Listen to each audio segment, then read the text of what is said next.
Frédéric Fazin, après plus de 30 ans passés dans l'industrie spatiale au sein de Thales Alenia Space, vous avez fondé Azuria. Qu'est-ce qui vous a poussé à vouloir créer votre entreprise? Alors, deux motivations principales. Tout d'abord, l'appétence pour les nouvelles technologies. Et c'est vrai qu'on est plus agile dans les petites entreprises que dans des grands groupes pour réagir plus vite aux innovations, surtout dans l'IA et dans les cartes électroniques associées. Et la deuxième, c'était aussi de proposer un modèle entrepreneurial qui remette la ressource humaine comme première valeur de l'entreprise.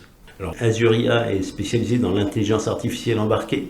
Quel type de service proposez-vous à vos clients? Notre brique de base, effectivement, c'est une IA embarquée qu'on a pu développer grâce à une bourse French Tech Emergence de la BPI, en travaillant sur plusieurs particularités. Déjà, le fait qu'elle soit frugale en termes de nombre d'images pour la entraîner, qu'elle soit agnostique du nombre de bandes spectrales. L'idée étant de répondre à l'émergence de beaucoup de capteurs multispectraux à des prix abordables sur beaucoup de systèmes embarqués. Et ensuite, qu'elle soit déployable sur des cibles basse consommation pour pouvoir l'intégrer justement sur ce genre de système. Alors peut-on revenir en détail sur les 3 éléments clés de votre système et tout d'abord sur ce que permet l'intelligence artificielle embarquée que vous avez développée? Alors l'intelligence artificielle embarquée permet de détecter des choses, même dans des bandes spectrales que l'œil humain ne voit pas. Donc typiquement pour les pollutions en mer ou pour certains événements, les bandes spectrales classiques que voit l'œil humain, c'est-à-dire le rouge, vert, bleu, ne suffisent pas. Il faut utiliser d'autres bandes spectrales, comme par exemple un certain écran infrarouge que ne voit pas l'œil humain. L'avantage de l'IA, c'est qu'elle permet de détecter des choses comme l'œil humain, mais en traitant en plus des bandes spectrales que l'œil humain ne voit pas. Et le fait d'apporter ce traitement à proximité des capteurs d'images, ça nous permet d'extraire directement l'information utile, d'alerter et surtout d'éviter de transmettre des flux de données vers des serveurs pour les post-traiter au sol ou les post-traiter par un œil humain. Donc ça a un gros impact sur la réactivité, mais aussi sur l'économie et point de vue impact carbone, vu que les flux ne sont pas transmis, mais il n'y a que l'information utile qui est transmise. Alors vous utilisez également un boîtier de détection et d'alerte temps réel dénommé Camilla. De quoi se compose-t-il et quels sont ses atouts? Donc la brique de base, c'est bien entendu notre IA qui est déployable sur différentes puces électroniques. On a rajouté des caméras avec différentes bandes spectrales qu'on peut adapter aux besoins du client. Donc notre carte de traitement permet de tirer l'information d'intérêt pour l'utilisateur final et une carte de transmission permet d'alerter le client via une application web ou directement sur son téléphone via MMS en fournissant en plus l'image de la détection et le type d'événement. Donc l'avantage, c'est que la décision finale appartient toujours à l'utilisateur final qui peut vérifier sur l'image qu'il reçoit que la détection est pertinente. Ça permet aussi, dans le cas de fausse détection, de récupérer ces images-là pour améliorer notre IA. Et le gros avantage de ce boîtier aussi, c'est qu'on l'a conçu pour qu'il soit plug and play sur différents vecteurs. Donc on peut le monter sur un Mafix, on peut le monter sur d'autres aérostats filaires, on peut le monter sur un drone classique. Alors justement, le 3e élément clé de votre système est votre aérostat filaire et l'IA. Quelles sont ses caractéristiques et à quoi sert-il exactement? Alors l'idée, quand on a cherché à valoriser la capacité d'utiliser ce type de boîtier et valider sa performance, on s'est dit la meilleure solution pour montrer la capacité d'un tel boîtier, c'est de l'embarquer sur un système très léger, pour montrer qu'on peut faire de l'IA très performante, très faible consommatrice, sur des systèmes embarqués qui ont des capacités d'import très limitées. Donc on a commencé à regarder ce qui existait, on a eu les retours de certains utilisateurs comme les sapeurs-pompiers de ballons classiques qui me disaient ouais mais c'est pas du tout stable au vent. Donc on a trouvé un partenaire britannique qui développe un aérostat qui a la particularité d'avoir une portance grâce à une aile type aile de cerf-volant. Et donc ça lui permet d'avoir une très grande stabilité au vent, jusqu'à 80 km/h. Donc on a réussi à démontrer sur un aérostat de 7 mètres cubes qu'on était capable d'embarquer notre caméra pour faire de l'alerte temps réel, entre autres sur des expériences sur des feux de forêt. Alors l'une des principales applications de vos produits porte sur la recherche et le sauvetage en milieu maritime. Vous avez notamment pu la tester avec la Société nationale du sauvetage en mer des Alpes-Maritimes. Quel était l'objectif de cette application? Alors effectivement, l'axe de développement qu'on a choisi pour des soucis d'écologie, qui est une des valeurs principales de la société, c'est de rendre ces solutions de deep tech utiles à la planète et à ses occupants. Donc, en particulier en faisant de la protection de l'environnement, vu que ce genre de solution permet de surveiller et d'alerter en temps réel. Donc par rapport à ces objectifs-là, on a d'abord travaillé sur les feux de forêt, sur la détection des précauses des feux de forêt. Et on a regardé aussi d'autres applications, effectivement, du type aide au sauvetage en mer, que ce soit de personnes ou de bateaux. Une problématique soulevée par différents intervenants de SNCM de différentes régions de France. Donc on a pu faire un premier test effectivement à la 06 Mais suite à des décisions de leur hiérarchie, nous avons dû arrêter ces tests-là.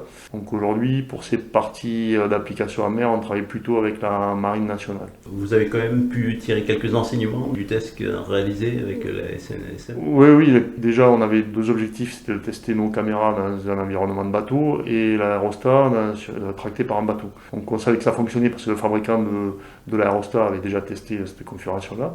Il en est sorti que sur des petits navires comme ceux de la SNSM 06, ce n'était pas forcément la solution qui était le plus adaptée à leurs besoins. Et donc l'idée était de développer, comme on le fait pour les solutions terrestres, nos caméras de détection et d'alerte sur les mâts du bateau, ce qui a mené plus de flexibilité. Et ce que nous n'avons pas pu tester, par contre on a pu tester notre caméra multispectrale, et on a pu vérifier que même avec une combinaison néoprène, et même dans l'eau, on arrivait à détecter des personnes. Vous avez pu démontrer l'efficacité d'Elia dans un autre domaine lors de l'événement INAVAL 2023.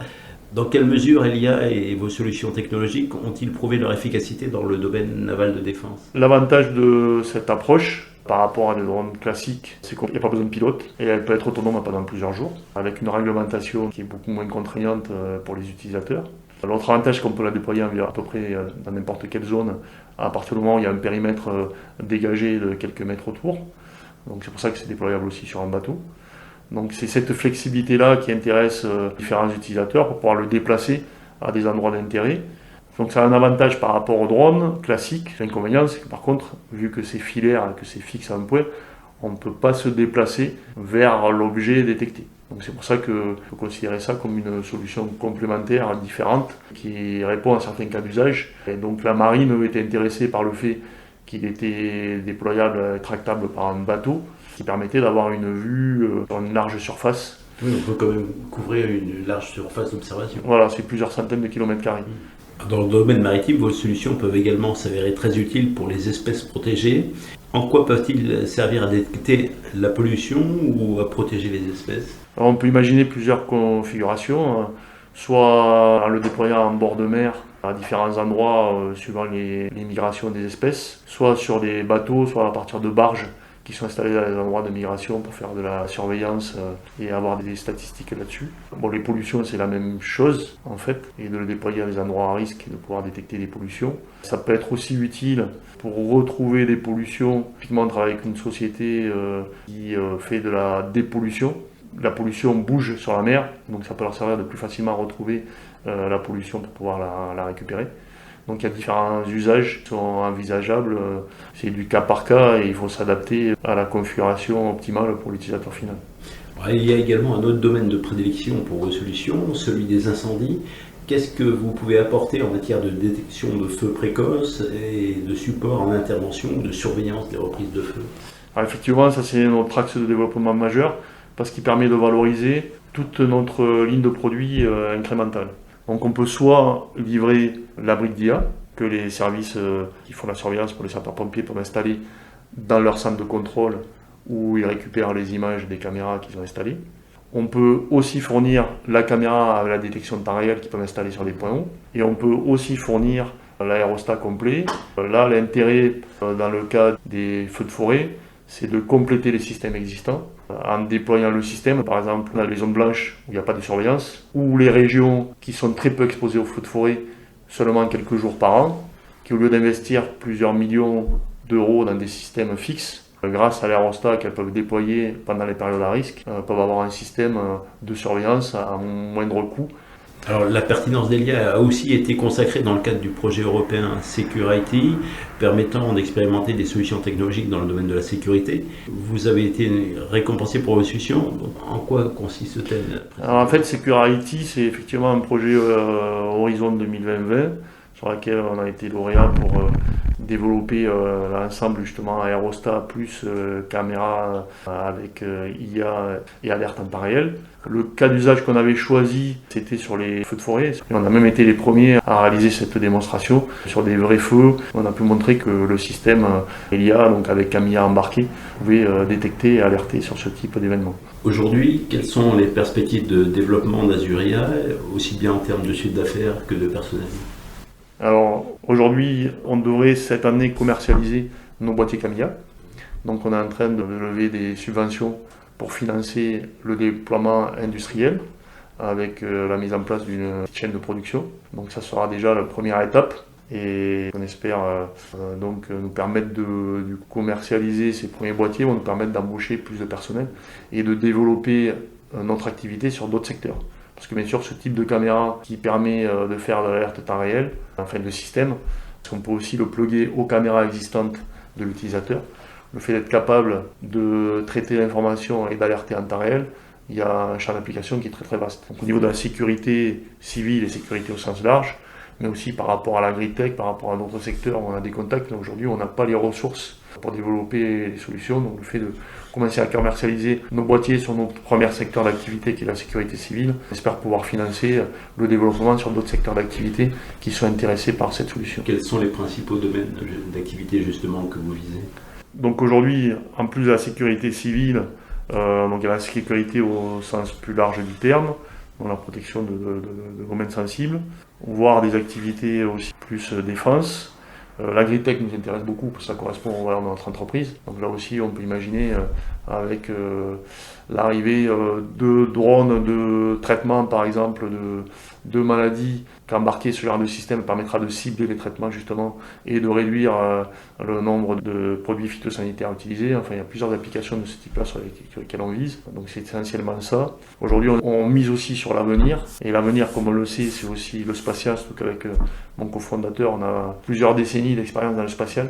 Donc on travaille aussi sur l'application dans le spatial de notre brique d'IA. Là aussi, avec le déploiement de constellations, de satellites avec des résolutions de plus en plus précises, ce type de solution de traitement embarqué pour alerter à partir des satellites va devenir aussi un point d'intérêt pour beaucoup d'utilisateurs. Et quels sont les axes sur lesquels portent vos recherches pour perfectionner vos solutions ? Alors aujourd'hui, on est en train par exemple de travailler avec le 3IA, vu qu'on a la chance d'avoir un 3IA Côte d'Azur, pour mettre en place des collaborations sur des parties plus R&D. On cherche à développer un apprentissage de plus en plus embarqué, parce qu'on sait qu'avec l'IA, il y a une phase d'amélioration continue. Donc cette amélioration continue, aujourd'hui, elle se fait en récupérant des images au sol et en rechargeant automatiquement les poids de notre modèle d'IA dans les boîtiers. On peut même le faire à distance. Mais l'idée est d'aller plus loin et d'arriver à faire une sorte d'auto-apprentissage embarqué pour que nos boîtiers, par rapport à la configuration dans laquelle ils se retrouvent, puissent de même auto-apprendre. Donc on est en train de mettre en place des mécanismes pour améliorer l'apprentissage embarqué.